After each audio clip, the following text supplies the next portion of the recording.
scale of 0, then a snake's belly, and 10 being up where eagle soars, how do you rate yourself?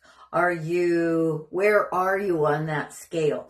Because what I've noticed and what I live is that I love myself. I believe I am love. I embody that as much as possible. And Deepak offered me a little gem the other day. The little gem is, today I judge nothing. And so give that a go, and don't judge yourself either. The thing is that we're all learning, growing, evolving, and changing, or we're just dying.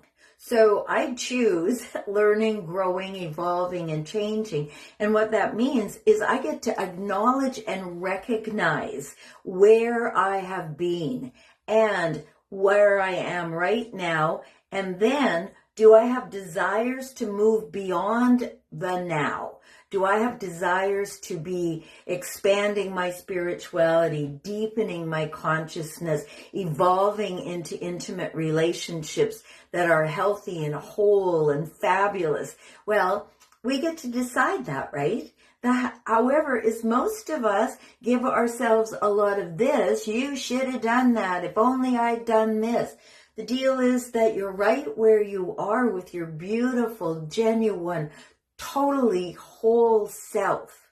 Yeah, there's always stuff to work on, for sure. I mean, everyone had a childhood. Everyone has traumas.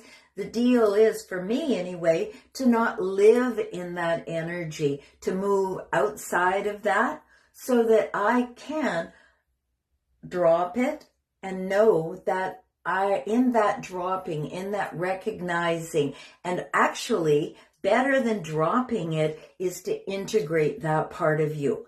That's called soul retrieval. So integrate the parts of you that you're not so happy about, that maybe are a 2, because you're not just one single dimension here. You are multi-faceted like a diamond. So this person gets to see that person sees this. And guess what? You are the only one. Now take this in for a second. Put your hands on your heart. Take a nice deep breath and say to yourself, I'm the only one that truly knows me. So try that out. I'm the only one who truly knows me. So if somebody is saying something about you, here's what I used to say. If you want to gossip about me, invite me. I know more shit about myself than you will ever even figure it out. So when you can embrace that part of yourself that you think maybe ought to be gossiped about, or you're gossiping about it to yourself, that's your itty bitty shitty committee. So let's give them the summer off. So just give them the summer off. And when they come up, you know what I say? Oh, we're rehashing something. And so I have a room where there's a debate going on, because that's what a debate is. We're rehashing over and over and over and over the same question. So I send them down a hallway.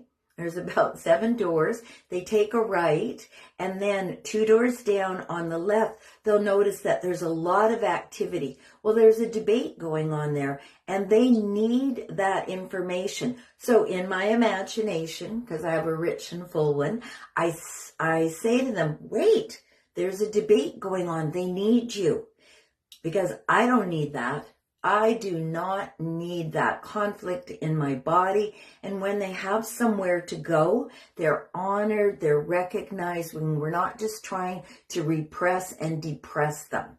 So that's what I do with those guys. So if this is part of what you do, if part of what you do is ruminating on what you did and you give yourself grief about it and you waggle your finger, here's what I say about should. Don't should on yourself, and don't should on anyone else either.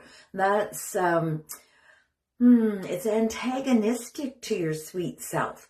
So love yourself first, because here's the deal. If you don't love yourself, no one else is possibly can, because you'll be telling them about, oh no, I'm not good enough there. And oh, you should have seen this bad thing I did over there. And my history says this about me. And so love yourself first. So I watched a woman a couple of days ago, and she said first thing in the morning, here's what she does. And then she looks at herself and says, you are gorgeous. So here's when people used to ask me, Sheila, how are you? I'd be like, I'm amazing. And turns out I now get to tell you that you're amazing. So take a few minutes with yourself in the mirror and have an assessment. You know, if there's things that you don't like, well, then figure out how to minimize them or get rid of them or whatever. But those things that you love about yourself, embrace those and tell yourself, sit down and write down all of your accomplishments, all the way from, I raised my head when I was a baby. That's huge. That is huge. You know, those little heads, they're very big and the neck is really little. So that's a huge accomplishment. And then go from there and give yourself a time frame. I love 45 minutes. Adds up to a 9, and that means completion. So sit down for 45 minutes. Write down all of your accomplishments that come up in that 45 minutes. Now, put that somewhere that you can see it regularly. Tuck it in the corner of your mirror or on the fridge so other people get to see it too. And I want to share with you one last thing. So, let's see if I can get this up here.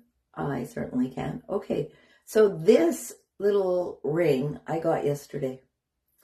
And it reminds me to just be. I'm a doer, I'm active, I gotta go. And this is right there on my thumb. And so I can look at it and I can just go, oh, I can be. And then I relax. You know, I'm looking for good books and I've been going to farmers markets and things like that.